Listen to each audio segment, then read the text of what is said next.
আসসালামু আলাইকুম ওয়া রাহমাতুল্লাহি ওয়া বারাকাতুহু। সাইদ ওয়ালাইকুম সালাম রহমতুল্লাহ বরকাত। বলেন। হাসানপুর সুতি মুর্শিদাবাদ জেলা থেকে বলছি স্যার। জি, মুর্শিদাবাদ। বলেন।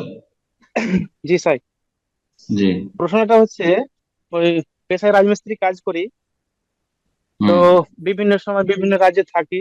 তো গ্রামের কিংবা বাড়ির আশপাশের কোনো ব্যক্তি মারা গেলে তো যেতে তো পারি না। তো 1 মাস কিংবা 2 মাস পর ঘরে গিয়ে কবরকে সামনে রেখে ওই জানাজা সালাত আদায় করা যাবে?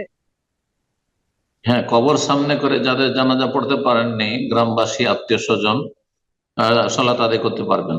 স্পষ্ট সহিহ বুখারী মুসলিমের হাদিস রয়েছে। নবী সাল্লাল্লাহু আলাইহি সাল্লাম মসজিদে নববীর যে ঝাড়ুদার মহিলা ছিল, কোন রেওয়ায়েতে পুরুষ, তার জানাজা সাহাবায়ে কেরামগণ পড়ে নিয়েছিলেন রাতের অন্ধকারে, জানাননি। নবী সাল্লাল্লাহু আলাইহি সাল্লামকে সকালে জিজ্ঞেস করলেন সেই মহিলা কোথায়, বলছে যে মা তাতিল বারেহা, গত রাতে মারা গেছে। আরে আমাকে জানাওনি, আফালা আজান তুমুনি, জানাওনি কেন?